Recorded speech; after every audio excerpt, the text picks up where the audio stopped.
먼저 질의에 앞서서 어제 발생한 열차 사고로 희생되신 분들께 분들의 명복을 빌고 유가족께도 깊은 위로의 말씀을 다시 한번 드립니다. 국민의 생명과 안전을 지키는 책무를 가지고 있는 환노위원으로서 더 이상 이런 희생이 반복되지 않기 위해서 노력을 해 나가겠다는 말씀 먼저 드리겠습니다. 김영훈 장관님, 올해 1분기 산업재해로 사망한 노동자 혹시 알고 계실 건데, 1월부터 3월까지 129명의 노동자가 사망하셨더라고요. 129건이 발생했고, 네, 129건이 발생했고, 137분이 돌아왔습니다. 맞습니다. 네. 이 보니까 보통 이번 평균적으로 한 달에 한 40분 이상이 유명을 달리하셨는데, 이게 잘 아시겠지만 PPT 보시면 아이료에 따르면 2023년 기준으로 우리나라 근로자 10만 명당 사망자가 3.9명. 근데 이게 OECD 10대 평균 2.4명보다 1.6배 정도 더 높은 수준이고요. 특히나 이 건설업 사망 비율은 한 2배 정도 차이가 나더라고요. 이게 확실히 줄이긴 줄여야 되는데 어떤 식으로 줄여 나갈 건가, 이건 계속 고민을 하고 있는 것 같긴 합니다. 장관님께서 산재 예방 대책을 말씀하실 때마다 주로 말씀하시는 게 가장 현장을 잘 아는 노동자들에게 위험 요소를 알 권리, 그리고 원청에 요구할 권리, 그리고 피할 권리, 작업 중지권이죠. 이걸 세 가지를 중점적으로 말씀하셨는데, 저는 이게 피할 권리, 작업 중지권에 대해서 오늘 좀 말씀을 좀 드리겠습니다. 작년 10월에 울산의 석유화공단에서 이산화탄소 누출 사고가 발생했었는데 혹시 기억하시나요? 알고 있습니다. 이때 하청 노동자들이 위험을 감지하고 작업 중지해달라고 요청을 했고, 원청에서는 이걸 묵인했습니다. 그리고 역시나 이산화탄소 누출 사고로 사망 사고가 발생했었죠. 한 분이 돌아가셨습니다. 하청업체 관계자는 작업을 안 하면 바로 잘리는 거니까 어쩔 수 없이 감독이 정해준 자리에서 일할 수밖에 없었다라고 하소연을 했습니다. 이게 법적으로는 멈출 권리가 있는데 이 현실에서는 멈출 수 없는 구조 아닌가라는 생각이 들어요. 현행 산안법 52조에는 정확히 명시하고 있습니다. 노동자는 산업재해가 발생할 급박한 위험이 있는 경우에는 작업을 중지하고 대피할 수 있다.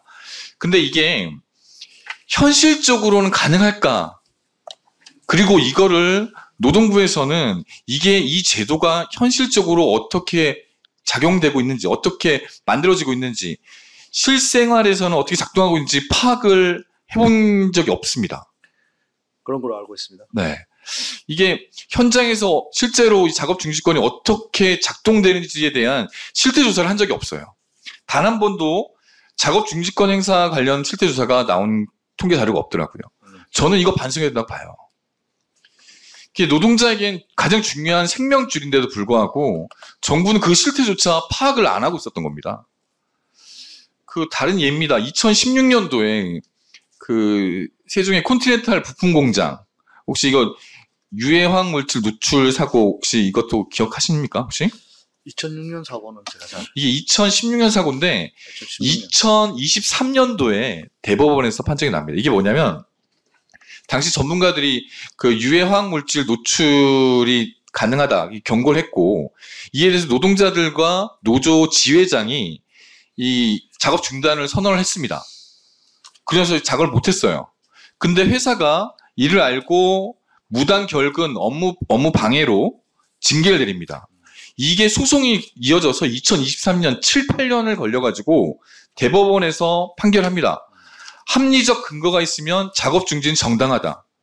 겨우 법원에서 정당성을 인정받아요. 근데 이 정당성을 인정받기까지 7년, 8년 동안 이 수년간 소송하고 이에 대한 불이익 없고 경제적 손실에 심리적 압박까지 노동자들이 고스란히 버텨야 되는 이 이유거든요. 현장에서는 멈추면 징계, 버티면 산재라는 얘기가 나온 이유입니다. 다행히 반대로 기업 차원에서 권리를 적극 보장한 사례가 있습니다. 이것도 고용노동부에서 보도자료까지 냈던데, 삼성물산입니다. 2021년도부터 이 제도에 대한 작업중지 제도를 전면적으로 도입을 했습니다. 그래서 지난 3년간 30만 건의 작업중지가 있었고, 최근엔 2년간에는 사망 사고가 한 건도 없었습니다. 이게 다른 대형 건설사를 비교해 보면 평균 9명에서 11명 정도 사망했다고 하는데 대단한 성과죠. 멈출 권리를 보장하니까 사람이 살게 된 겁니다. 노동자가 살게 된 겁니다. 이 부분을 좀 확실하게 좀 고용노동부에서 참고를 하셨으면 좋겠고요. 결국 이 작업중지권 이 문제는 제도 자체가 아니고 실효성 문제라고 저는 봐요. 법은 보장하지만 정부는 실태 파악도 안 하고 노동자는 불이익 때문에 이 권리를 사용할 생각조차 못하고 있습니다. 게다가 고용노동부에서는 2022년도에 이거 매뉴얼 만들겠다고 했는데 그 매뉴얼 아직까지도 만들 생각도 안 하고 있어요. 이 현장의 혼란을 줄이려면 이 매뉴얼 빨리 내놔야 된다고 저는 보고 있습니다. 그래서 저 역시도 이 일을 보완할 법안을 좀 개정안을 올리고 있는데 이 작업중지권을 발동할 수 있는 범위를 확대시키겠습니다. 현재는 근로자하고 사용자만 할 수 있던 거를 그 명예산업안전감독관이라던가 노조 대표자가 직접 작업중지권을 할 수 있도록 그 개정안을 넣고 설사 사업주가 손해가 있었다 하더라도 이게 고의가 아닌 경우에는 손배를 못하도록 손해배상 청구를 못하도록 하는 그러한 법안을 개정안을 올리도록 하겠습니다. 그 정부도 이번 국정과제로 작업중지권 개선 의지를 밝힌 바 있습니다. 네, 그렇습니다. 이 실태조사를 먼저 해야지 이에 대한 해답이 나올 거라고 저는 보고 있고 이에 대한 강력한 후속 조치 반드시 마련해 주실 것을 당부드립니다. 그렇게 하겠습니다.